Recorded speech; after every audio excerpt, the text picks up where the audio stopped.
김수종이 꿈꾸는 정의롭고 원칙이 살아있는 대한민국. 청취자 여러분과 함께 만들어가겠습니다.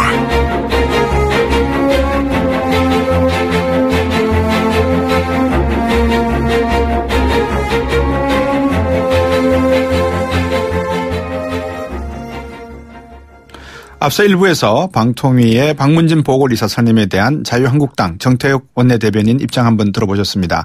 이번에는 더불어민주당 여당의 입장을 한번 들어보겠습니다. 강훈식 원내대변인입니다. 안녕하세요. 네, 안녕하십니까. 오래간만입니다. 예, 오랜만입니다. 예. 네.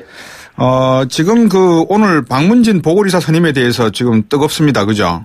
네, 그렇습니다. 보궐이사 선임 관련해서 자유한국당 입장이 뭐냐면 인용문 열고 전례가 없다. 원천 무효다. 인용문 닫고 라는 건데 절차상 문제가 없었습니까? 왜 이렇습니까 지금? 정확하게 말씀드리면 절차상 법적으로는 전혀 문제가 없고요. 예. 그분들이 지금 절차상이나 법적인 문제가 있다면 절차상과 법의 문제로 아마 말씀하실 텐데 전례의 문제라고 하는 겁니다. 즉 이런 관행이 없었다라는 이야기를 하고 있는 것이죠. 네. 그러니까 지금은 절차와 법대로 진행되는 것에 대해서 관행대로 하지 않는다라고 이야기하는 것이고요. 제가 자유한국당을 100번 양보해서 맞다고 생각하더라도 이게 과방위, 즉 이 방송통신위원회와 관련되어 있는 해당 상임위가 아니라 전체를 지금 보이콧한다는 건 아니겠습니까? 네. 작년에는 박근혜 정부의 국정농단이 드러나는 걸 막으려고 국감을 보이콧했습니다. 네. 올해는 이제 좀 나라가 정상화되는 것들을 도와주질 못할 망정 이젠 또 다른 이유로 국정감사를 보이콧한다는 건데요. 지금 임기 두 번, 그러니까 그 국회의원이 돼서 초선 의원들은 2번 국감을 받고 있는데 2번 다 지금 보이콧을 하고 계세요. 여당일 때나 야당일 때나 이것은 정말 국민에 대한 예의가 아니다. 저희로서는 굉장히 당혹스럽고 야당이 건강한 야당 노릇하려면 국회에 들어와서 싸웠으면 하는 바람입니다. 이 자유한국당이 왜 이렇게 국감 보이콧 등 민감하게 반응할까요? 예민하게? 방송으로 이전에 정부 운영을 하고 방송을 장악하면서 본인들이 권력의 어떤 의미로 보면 권력의 방송을 이용했다라는 반증이라고 생각합니다. 저는. 왜냐하면 이게 그 KBS 공영방송이 국민의 것이고 나라의 것입니다. 정확하게 표현하면. 이게 자유한국당의 것이 아닙니다. 마치 자유한국당의 것을 뺏긴 것처럼 지금 반응하고 있지 않습니까? 저는 그렇게 대응할 문제가 아니라 아까 제가 방송 잠깐 들었습니다만 방송법을 바꾸는 것도 민주당의 의견이 합리적이라고 이제 와서 말씀을 하시는데 말이죠. 작년, 재작년에 본인들이 여당일 때 제안했을 때 아무 통과에 반응을 안 하다가 지금 야당이 되니까 그걸 다시 꺼냅니다. 근데 저는 이런 식의 정략적 접근이야말로 진정 공영방송을 만드는 데 큰 잘못된 입장을 가지시는 것이다. 이렇게 생각합니다. 그 방송을 들으셨다니까 제가 여쭈고 싶은 게 2가지가 있습니다. 강훈식 의원. 첫 번째가 방송통신위원회를 방문을 해서 이호상 위원장한테 가서 만났다. 만나서 이야기를 했더니 이거 외압 때문에 자기도 이거를 갖다가 조금 수기 기간을 가지려고 했는데 외압이 너무 세서 이거 어쩔 수 없이 진행을 할 수밖에 없었다. 이런 이야기를 들으셨다고 정태욱 원내대변인께서 말씀을 하셨습니다. 어떻게 된 겁니까? 정확한 제가 그래서 아마 이런 질문이 있을 것 같아서 야당이 또 이렇게 말씀을 하셔서 제가 전문을 지금 가지고 있습니다. 그렇습니까? 그래서 그 표현은 외압이란 표현이 아니고요. 정태욱 의원도 거기 질문하셨네요. 보니까 누가 엄청난 압력을 넣었냐. 그래서 저도 압력을 느끼고 있습니다라는 표현이 나오긴 합니다. 근데 이분의 압력이라는 것은 정확하게 말씀드리면 지금 방송사 파업이 50일이 지났고 공영방송이 연일 결방되고 있습니다. 조속한 방송 정상화를 요구하는 국민들과 언론, 즉 여론을 표현한 거라는 거예요.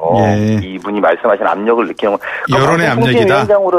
방송통신위원장으로서는 당연히 이 정상화가 굉장한 압력에 요구해야지 정상적인 건 아니겠습니까? 근데 그것을 압력이라는 표현을 또 외압으로 바꿔서 또 그것을 또 청와대가 했다고 주장하는 게 지금 야당인데요. 이건 팩트에 완전히 다른 이야기고. 방송통신위원장으로서는 당연히 이 부분에 압력을 느끼고 있어야 된다. 국민의 압력, 또 여론의 압력을 느끼는 게 맞다. 저는 이렇게 생각합니다. 방송통신위원장이 어떻게 국민들로부터 압력을 느낀다는 느낌을 국민들이 그렇게 방송통신위원회에 많은 민원을 제출을 하나요?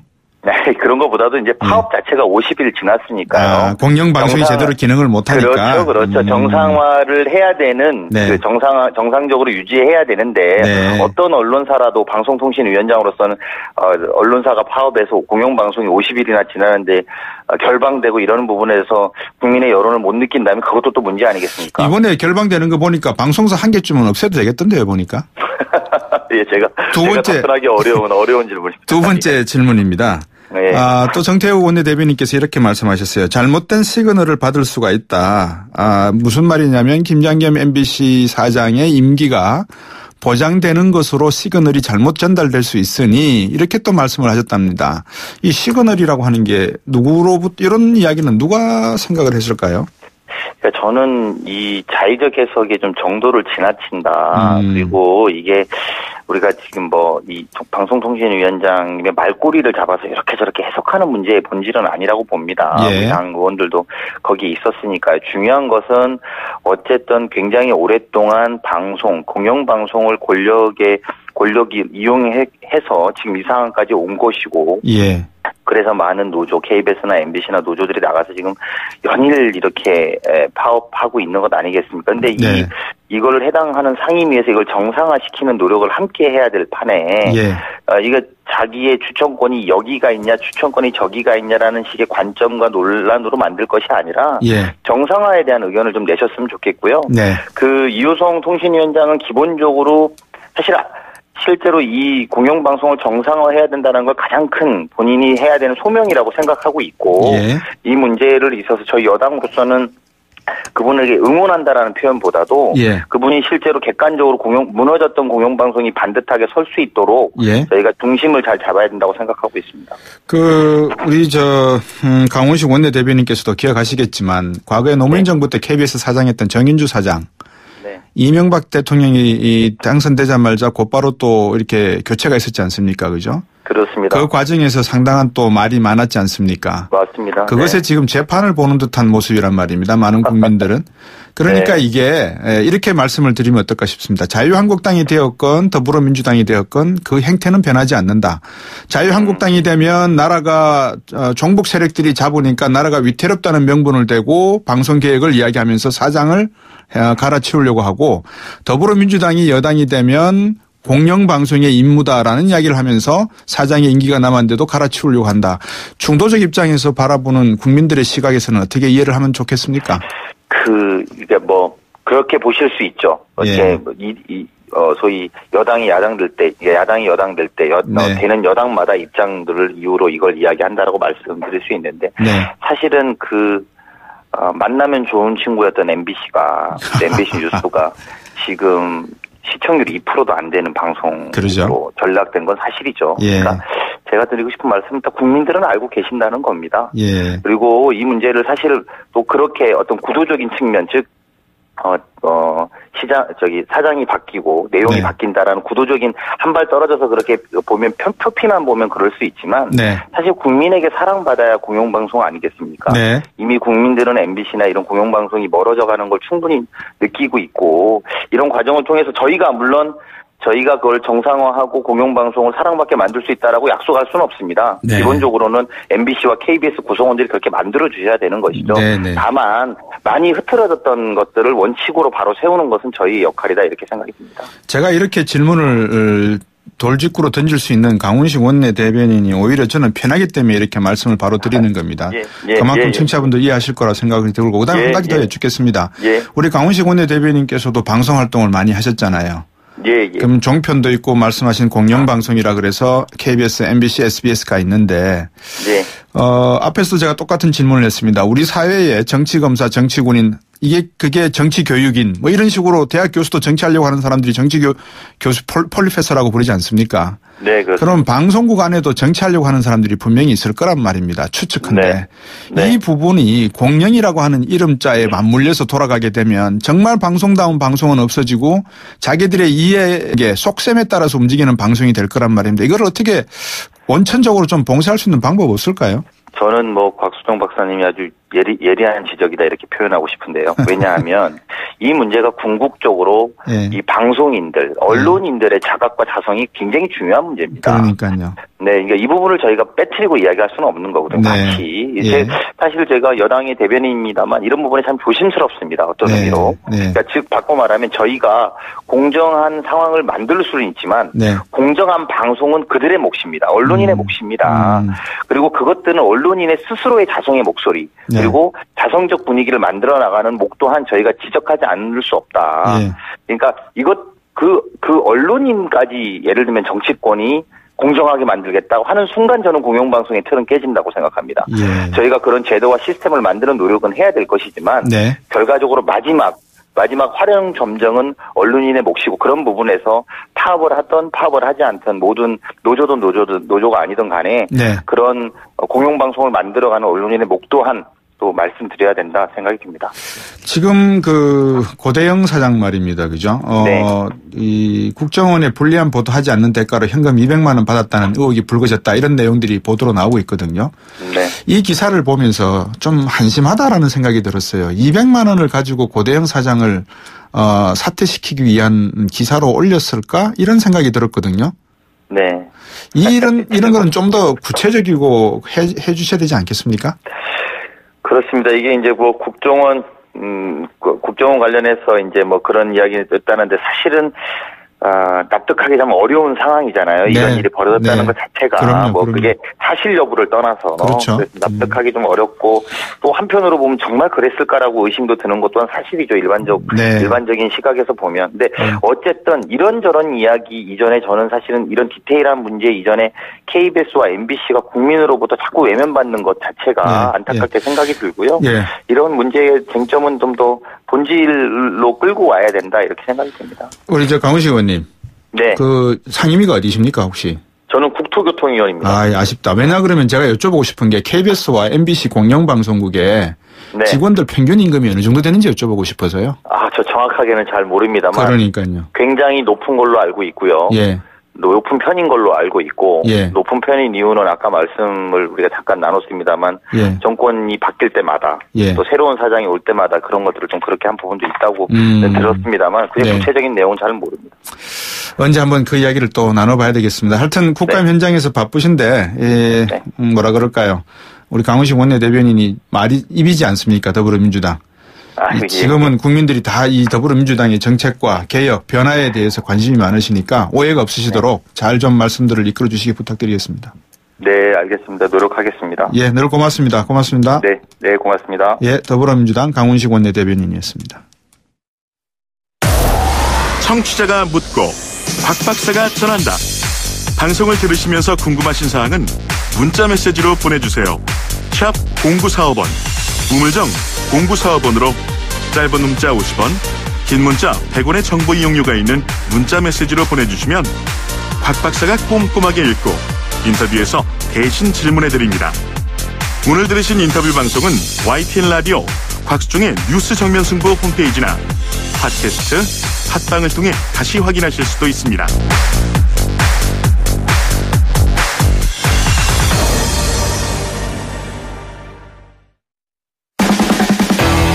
돌려보고 비틀어보는 오늘의 이슈. 이종훈의 뉴스 측면 승부. 오늘 할 이슈 한 가지 돌려보고 비틀어 보겠습니다. 뉴스를 늘 곱게 보시지만 곱게 보시지 않는 시사계의 측면 승부사시죠. 이종훈 박사 오셨습니다. 안녕하십니까? 네, 안녕하세요. 방송 들으셨죠? 조만간 이야기 나눈 거. 공영방송. 어떤 내용? 공영방송에 대해서.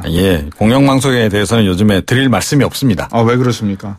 아니, 지금 워낙 알겠습니다. 또 다음 내부가 복잡해서. 내일은 요거로 갖고 한번 해주세요. 왜냐 그러면 그 안에 많은 구성원들이 있지 않습니까? 이분들 중에서 일하는 사람들은 열심히 일을 하는데 박봉이에요. 정말 일 안 하고 노는 사람들은 몇 억씩 돼요. 참고로 한 가지 더 알려드릴까요? 뭡니까? 출연료가 20년 전이나 지금이나 똑같습니다. 됐고요. 자, 하여튼 이 공영방송 임금 체계를 한번 들여다보시면 제가 아는 것만 하더라도 이 작가분들은 노동조합이 없어서 그런지 참 별로 안 좋습니다. 물론 PD들도 마찬가지고요. 자, 오늘 이슈는 뭐로 가져가시겠습니까? 연방제. 연방제? 네. 우리를 연방제로 가자고요? 그렇게 가자고 하네요. 예, 오늘 행정안전부가 지방분권 로드맵 초안을 내놨습니다. 예, 그런데 연방제에 버금가는 강력한 지방분권 목표를 달성하겠다고 합니다. 어떻게 해요?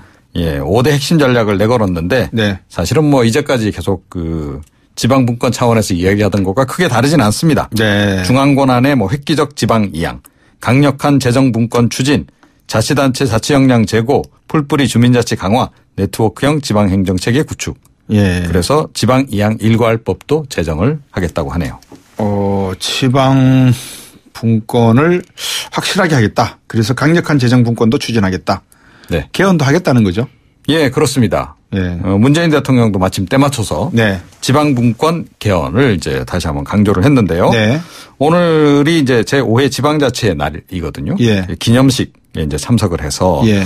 이 지방분권 공화국을 국정 목표로 삼았다. 뭐 이게 공약 내용이긴 합니다.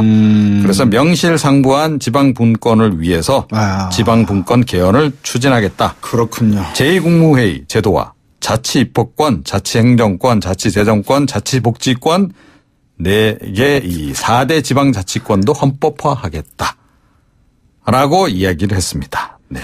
자, 앞에서 재정 문제 대응책 강화하겠다고 했는데 재정 자립 문제는 어떻게 다룹니까? 네. 사실은 그게 가장 핵심이죠. 그렇죠. 예. 뭐 돈이 있어야 뭐 자치를 하든 말든 하죠. 그렇습니다. 우리나라 이 지자체들이 재정 자립도가 굉장히 낮지 않습니까? 예. 이제 국세하고 지방세 비율이요. 예. 8대2로 돼 있습니다. 8대2입니까? 7대3이 아니고? 예. 그러니까 이거에 사실은 이제 국세를 많은 부분 지방세로 이제 이양을 해줘야 되는데. 그렇죠. 그건 안 하고 있죠. 네. 예. 영이 안 쓰잖아요. 중앙정부에서. 돈을 쥐고 있어야 되는데. 하죠. 예. 네. 그래서 이제 이걸 이제 조금 전에 말씀하신 것처럼 7대3으로 이제 개선해 나가고 장기적으로는 6대4 수준으로 가겠다라고 지금 얘기를 하고 있습니다. 예. 이게 반대로 돼야 되나요? 그럼요. 반대로 가야죠. 그죠? 그럼요. 네. 그건 뭐 삼척동자도 아는 이야기를. 그 말씀하시려고 하는 거 제가 알았습니다. 예, 그래서 뭐 이 지방세 뭐 비중이라든가 이런 것들을 이제 높여 나가겠다 이제 이런 얘기고. 예. 그런데 약간 또 조금 이게 그냥 넘어갈 수 없는 대목이 하나 있어요. 어떤 겁니까? 새로운 세원 발굴 같은 자체 노력도 강화한다. 이 얘기는 뭐냐면 세금이 더 늘어날 수 있다는 얘기죠. 지방세라 증세라는 명목으로 그러니까 중앙정부가 증세를 하는 건 아닌데 지방세가 증세될 수 있는 여지가 좀 생긴 거 아닌가. 우리가 흔히들 음식이 많이 차려져 있는 거고 잔치상이라 그러잖아요. 네. 잔치상을 바라보면은 음식을 많이 못 먹잖아요. 보기만 해도 배부르고. 그죠? 그렇죠. 지금 너무 잘못하면 과식될 수 있다라는 생각이 드는데 너무 달려가시는 건 아닌가 좀 조심스럽네요.